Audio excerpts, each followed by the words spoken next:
ሰላም ሰላም ጤና ይስጥልን ክቡራትና ክቡራን እንዴት ናችሁ? አቤል ሻንቆ ኦፊሻል ላይ ትገኛላችሁ። አርሰናልን እንመለከታለን በቆይታችን። ምናልባት በጉዳት ምክንያት ከ2024/25 የውድድር ዘመን ጀምሮ እንደ አርሰናል እጅጉን የተሰቃየ ክለብ አለ ብሎ ማለት የሚቻል አይመስለኝም። ከ2024/25 የውድድር ዘመን ጀምሮ አርሰናል 100 ጉዳቶች ያጋጠሙት የፕሪሚየር ሊጉ ቁንጮው ቡድን ነው። በጣም በርካታ ተጫዋቾች በዚህ ጉዳት ዝርዝር ውስጥ እንመለከታለን። ምናልባት ከአርሰናል በመቀጠል በጉዳት ታሪክ ውስጥ ከላይ የምንመለከታቸው ክለቦች ይኖራሉ። ምናልባትም እንደነ ብራይተን ኤንድ ሆቭ አልቢዮን፣ ቶተንሃም ያሉ ክለቦች በዚህ ረገድ የሚነሱ ክለቦች ናቸው። ለምሳሌ ብራይተን 97 ጉዳቶችን አስተናግዷል፣ ቶተንሃም 90። ከነዚህ ክለቦች አንጻር ከተመለከት ነው ለአርሰናል በዋንጫ ፉክክር ውስጥ ከሌሎቹ ቡድኖች አንጻር በጣም ከፍተኛ የሚባል ጉዳቶችን ካስተናገዱ ክለቦች መካከል ቀዳሚነት ይነሳል።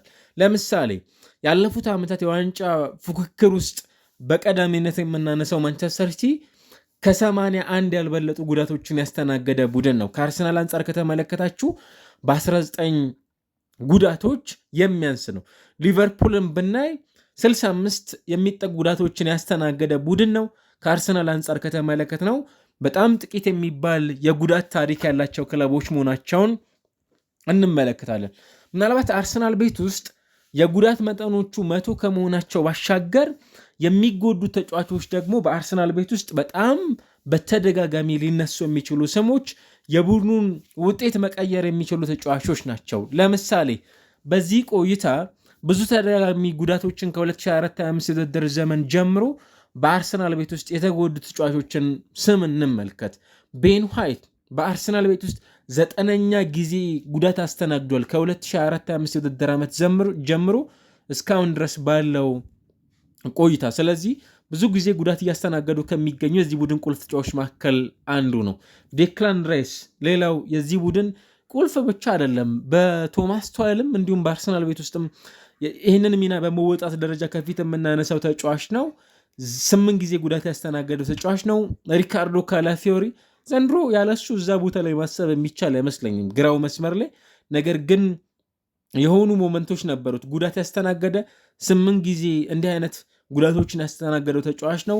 ቡካዮ ሳካ በእርግጥ በጣም ብዙ ጨዋታዎችን እንደማከናወኑ መጠን እኔ የጉዳቶቹ መጠን የዛን ያህል በስተዋል ማለት አይቻልም። 7 ጉዳቶችን ግን አስተናግዷል። ጁሪየን ቲምበር፣ ጋብሪኤል ማጋሌዥ፣ ካይ ሃቨርትዝ 7-6 ጉዳቶችን ያስተናገዱ ተጫዋቾች ናቸው።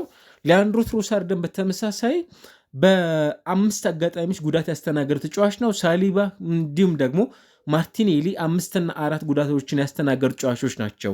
ማርቲን ኦዲጋርድ 4 ጊዜ፣ ሚኬል ሜሪኖ 4 ጊዜ በአርሰናል ቤት ውስጥ እነዚህ ሁሉ ተጫዋቾች በተደጋጋሚ ጉዳት እያስተናገዱ የሚገኙ የአርሰናል ተጫዋቾች ናቸው። በጣም ብዙ ተጫዋቾችን እዚህ ስም ዝርዝር ውስጥ እንመለከታለን። ኢቨን ዘንድሮ የተመለከትናቸው እንኳን ሂንካፔ፣ ማዱዌኬ፣ ዙሜሜንዲ፣ ማክስ ዶማን፣ ኬፓ አሪዛባላጋ በአርሰናል ቤት ውስጥ አንድ ጊዜ ጉዳትን ያስተናገዱ ተጫዋቾች በጨዋታው ላይ ለአርሰናል ግልጋሎት ያልሰጡ ተጫዋቾች ናቸው። ፋቪዮ ቬራ ብዙ ግልጋሎት አልሰጠም፣ ግን በጉዳት ላይ የተመለከት ነው። ክርስቲያን ሞስኬራ ዘንድሮ ቡድኑ የተቀላቀለ ግን ጉዳት ያስተናገደ ተጫዋች። ጋብርኤል ሱስ በጣም ብዙ ጊዜ 3 ጊዜ ጉዳቶችን አስተናግዷል። ዳቪድ ራያ፣ ጆርጊኒሆ፣ ማይለስ ሌዊስ ስኬሊ፣ ቶማስ ፓርቴ፣ ሚኬል ሜሪኖ በጣም ብዙ ተጫዋቾች በዚህ ረገድ በጣም ብዙ ጉዳቶችን ያስተናገዱ የአርሰናል ቁልፍ ተጫዋቾች ናቸው ማለት እንችላለን ማለት ነው። እና የእነዚህ ተጫዋቾች በጉዳት ምክንያት በቡድን ውስጥ አለመኖር አርሰናልን ብዙ ዋጋ ያስከፈለው ነው ማለት እንችላለን። ይሄ ብዙ ጥርጣሬ ውስጥ የሚያስገባ ነው ለማለት ያስቸግራል። ምናልባት በአርሰናል ቤት ውስጥ የሪካርዶ ካላፊዮሪ እና የዴክላን ራይስ ጉዳቶች በተደጋጋሚ ከመሆናቸው መነሻ በጋራ ምናልባት ወደ 120 ቀናቶችን እነዚህ ተጫዋቾች ለማጣት የተገደደባቸውን አጋጣሚዎች እናስታውሳለን። ጁሪየን ቲምበር በመጣበት የውድድር ዓመት ምናልባት በአርሰናል ቤት ውስጥ ብዙ ጨዋታዎችን ካላከናወኑና የቡድኑ ቁልፍ ከሚባሉ ተጫዋቾች መካከል አንዱ አርሰናል የዚህን ተጫዋች ግልጋሎት ለማግኘት ምናልባት ዘንድሮ ነው የተሻለ ጊዜ እያገኘ የሚገኘው መሆኑን እየተመለከተን የምንገኘው ማለት ነው። ስለዚህ የአብዛኞቹ ቁልፍ የሚባሉ ተጫዋቾች በቁጥር ደረጃ ከለካናቸው በጣም ገዘፍ ያለ የተጫዋቾች ከሜዳ ላይ መራቅ የምናስተውለባቸው ናቸውና ምን አይነት ጉዳቶች ናቸው ለምሳሌ እነዚህ ተጫዋቾች በተደጋጋሚ ሜዳ ውስጥ እንዳንመለከታቸው የሚያደርገው? እና በጣም ብዙ አይነት የጉዳት ዝርዝሮች ይነሳሉ ከጭንቅላት ጀምሮ እስከነ የጉልበት ጉዳቶችን የሚያስተናግዱባቸው ሊስት አውቶች ማለት ነው። በጣም የሚያስገርመው ከ2024/25 የውድድር ዘመን ጀምሮ ባሉት ቆይታዎች 668 የሚጠጉት ቀናቶች ተጫዋቾች ከጉዳት ሲርቁ አንዱ የራቁበት ትልቁ የአርሰናል ጉዳት የሆነው የጉልበት ጉዳት ነው። በጣም ብዙ ቀናቶች ማለት ነው። 668 ቀናት በጣም ብዙ ነው። ኦልሞስት ለ2 ዓመት የሆኑ ቀናቶች ብቻ የቀሩት ጊዜ ቆይታ ማለት ነው። ካልተሳትኩኝ በ97 ቀናት ብቻ የቀሩት ማለት ነው ለ2 ዓመት። ሃምስትሪንግ ወይንም ደግሞ ምናልባት የጡንቻ ጉዳት የሚያስተናግዱ በጣም በርካታ ተጫዋቾች አሉ። 456 ቀናትን በአርሰናል ቤት ውስጥ ከሜዳ የራቁ ተጫዋቾች አሉ። ኤሴል ይሄ እንኳን ምናልባት ለተጫዋቾች ኦልሞስት ወደ 8 ወር 9 ወር አንዳንዶቹን አውት ኦፍ ሲዝን ያደርጋቸዋል። ሚኒመም ከ6 ወር በላይ እንጂ ከዛ ባነሰ ጊዜ ተጫዋቾች ወደ ሜዳ ሲመለሱ አንመለከትም። 216 ቀናት በጉዳት ምክንያት ከሜዳ የራቁ ብዙ ተጫዋቾችን እናያለን። ይሄ የአንቴሪየር ክሩሼት ሊጋሜንት የሚሉት ብዙ ጊዜ ተጫዋቾች ይህንን ጉዳት ካስተናገዱ ወደ ሜዳ የመመለስ እድላቸው በጣም ጠባብ እንደሆነም ጭምር የሚነገር ማለት ነው። ከዛ የጡንቻ መሳሳብ፣ የሳል በጣም ብዙ ቀኝ እግሮቻቸው፣ ግራ ጭንቅላት ኖርማል በህመም ምክንያት የአርሰናል ተጫዋቾች ከሜዳ የራቁት በ5 አጋጣሚዎች ብቻ ነው። አብዛኞቹ ሲሪየስ የሚባል የጉዳት የሚያስተናግዱ የቁርጭምጭሚት አይነት የምንላቸው ጉዳቶችን እያስተናገዱ ከሜዳ የሚርቁ ብዙ ተጫዋቾችን እናነሳለን። ምናልባት አሁን በቡድን ውስጥ ያሉ ተጫዋቾች ብቻ ሳይሆኑ ከቡድኑም ጭምር ብዙ ጊዜያቶችን የራቁ ተጫዋቾችን እናነሳለን። ጋብርኤል ሱስ 132 ቀናቶችን ከቡድኑ በጉዳት ምክንያት ብዙ ጊዜያቶችን የራቀው ተጫዋች ነው። ካይ ሃቨርትዝ 118 ቀናቶችን አሳልፏል። ቡካዮ ሳካ 95 ቀናቶች ከሜዳ ውጭ የነበረ ተጫዋች ነበር። ቤን ዋይት አሁንም ድጋሚ በጉዳት ምክንያት በስብስብ ውስጥ የማንመለከተው 95 ቀናቶች። ካይ ሃቨርትዝ እንዲሁ ደግሞ በተመሳሳይ በጣም ላቅ ያለ ቁጥር ያላቸው ተጫዋቾች በዚህ ቡድን ውስጥ ግልጋሎት ያልሰጡ ተጫዋቾች መሆናቸውን እንመለከታለን። ቡድኑ የዋንጫ ፍላጎቱ ምንም እንኳን ከ20 ዓመታት በላይ መጓዝ ቢችሉም ባለፉት 3 የውድድር ዓመታት የነበሩት የእንግሊዝ ፕሪሚየር ሊግ የፉክክር መንፈስ ወደ ዋንጫው ማምጣት የሚችሉ ናቸው። ነገር ግን ከቡድኑ ጀርባ ደግሞ ጉዳቶች ምን ያህል እያሰቃዩት እንደሆነ እዚህ ቴብል ላይ ስንመለከተው በጣም የሚያስደነግጥ ለረጅም ጊዜ ተጫዋቾችን በጉዳት ምክንያት ያጣው የፕሪሚየር ሊጉ ቀዳሚው ቡድን ነው ማለት ነው። በዚህ ረገድ የቡድኑ እንዲሁ ዝም ብሎ ለቁጥር ብቻ የምንመለከታቸው ተጫዋቾች አይደለም በሜዳ ውስጥ ያልተመለከት ናቸው። የቡድኑ በጣም ቁልፍ የሚባሉ ተጫዋቾችን በሜዳ ላይ ያልተመለከት ናቸው። ስቲል ዘንድሮ እንኳን በቡድኑ ውስጥ በጣም ተስፋ የሚጣልበት 15 ዓመቱ ማክስ ዶማን ጉዳት አስተናግዷል።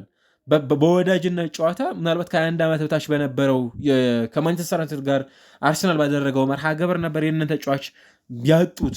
ሌላው ማርቲን ዙቤሜንዲ እንዲሁ ደግሞ በልምምድ ስፍራ ላይ ጉዳት ያስተናገደ ምናልባት በስፔንም ጭምር በጣም ተስፋ የሚጣልበት ቀጣዮቹ የስፔን ብሔራዊ ቡድን የአማካይ ስፍራን ይመራል ተብሎ የሚጠበቅ ተጫዋች በጉዳት ምክንያት እየተመለከት ነው አይደለም። እና ጉዳቶች ምን ያህል ክለቦችን ከመጀመሪያው ስታርቲንግ ላይናፖቻቸው እንደሚያወጣቸው ግልጽ ነው። ለምሳሌ ጋብርኤል ማጋሌዥ ሃምስትሪንግ ጉዳት ሲያስተናግድ 53 ቀናትን በአርሰናል ቤት ውስጥ ጨዋታ ማከናወን አልቻለም ነበር።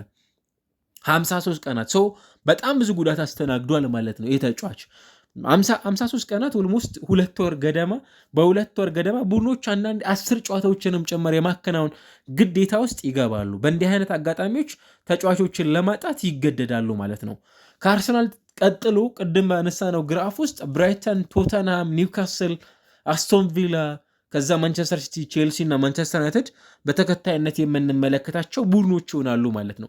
እናም ፕሪሚየር ሊጉ እንዲሁም ዘአትሌቲክ አንድ ጽሑፍ ይዞ ወጥቶ ነበር። ኦቨር 1 ቢሊየን የአሜሪካን ዶላር ክለቦች ለተጫዋቾች ደሞዝ በመክፈል በጉዳት ምክንያት ብቻ ብዙ ገንዘቦችን ከስረዋል የሚል ሪፖርት አውጥቶ ነበር። አንዱ ምንድን ነው የሚሆነው? ተጫዋቾች ደሞዛቸውን ይቀበላሉ፣ ነገር ግን በጉዳት ምክንያት 1 ቢሊየን ፓውንድ በደሞዝ መልክ ደግሞ ክፍያ የሚፈጸምላቸው ተጫዋቾች በቁጥር በጣም ብዙዎች ናቸው። ብዙ ጉዳቶችን እያስተናገዱ ይገኛሉ ክለቦች። በዚህ ረገድ ከተመለከተን በጣም የሚያስደነግጥ ቁጥር ነው ማለት ነው። ብዙ ጉዳቶች ምናልባት ከ2022 ከነበሩት የውድድር ዓመታት በኋላ ብዙ አይነት ጉዳቶች የተስተናገዱባቸው የቅርብ ዓመታት ቆይታዎች ናቸው። ምናልባት በጀርመን ቡንደስሊጋ፣ በስፔን ላሊጋ፣ በሊግ 1 በጣሊያን ሴሪ ከተመለከትናቸው እንዲህ አይነት በጣም ኤክስፔንሲቭ የሆነ ዌጅ ቢልም የለም እንዲህ አይነት ኪሳራም ጭምር ደግሞ ያስተናገዱ ክለቦችን አንመለከትም።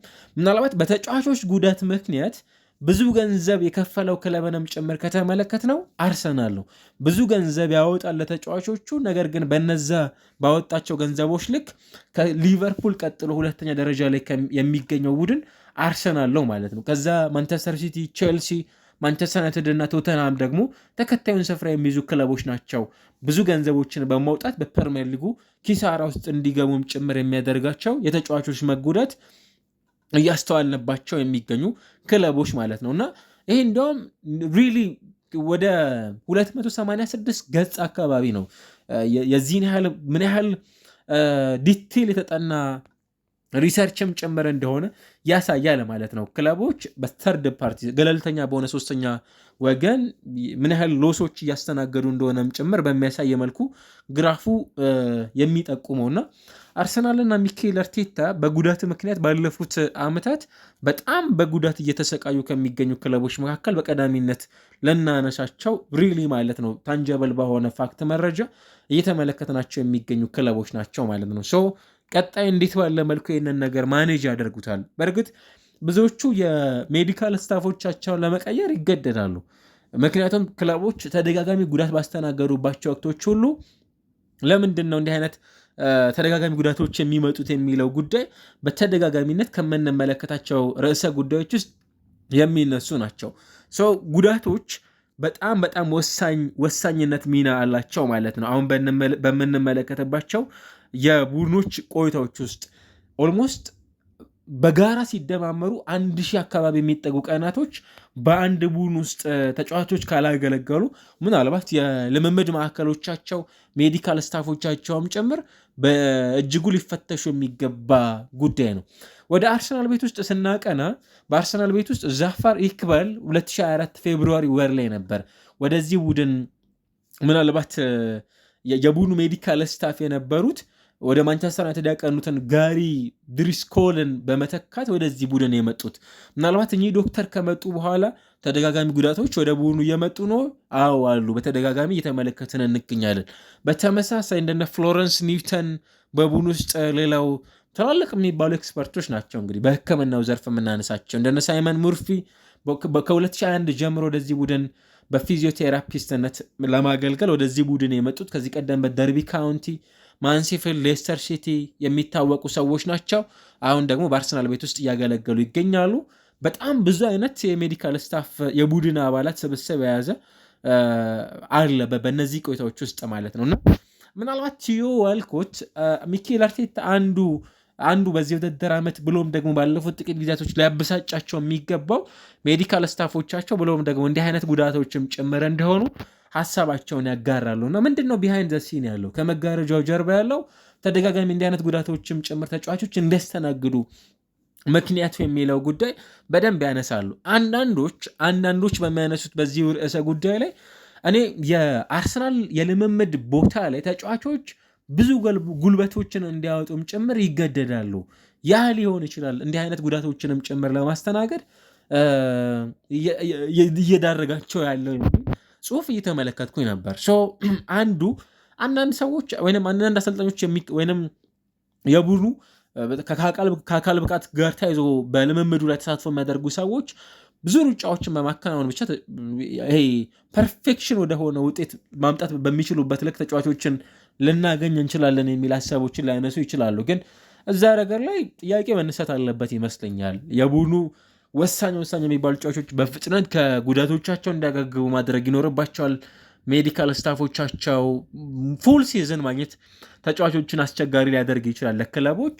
ነገር ግን ቢያንስ የቡድኖቻቸውን 70 እና 80% ጨዋታዎችን ደግሞ በሜዳ ውስጥ በመገኘት ማሳለፍ በጣም ትክክለኛውና አስፈላጊ ውሳኔ ነው። ያ ካልሆነ ተጫዋቾችን ከጉዳት መጠበቅ ካልቻሉ ክለቦች ምን ያህል ዋጋ እንደሚከፍሉም ጭምር በትልቁ መመልከት የቻለን ይመስለኛልና አርሰናል 100 ጉዳቶችን ባለፉት 1 ዓመት ከምናምን ገደማ ኦልሞስት 2 ዓመትን በለው አሁን ዲሴምበር 18 አካባቢ ስለሆነ የምንገኘውና በጣም ብዙ ጉዳት ነው ማለት ነው። በአመት ውስጥ ኦልሞስት 50 ጉዳቶችን ያስተናግዳሉ። ካሏቸው ተጫዋቾች አንጻር ከተመለከት ነው ሁለት ተጫዋች በየሆነ ጊዜ ያጣሉ ክለቦች ማለት ነው።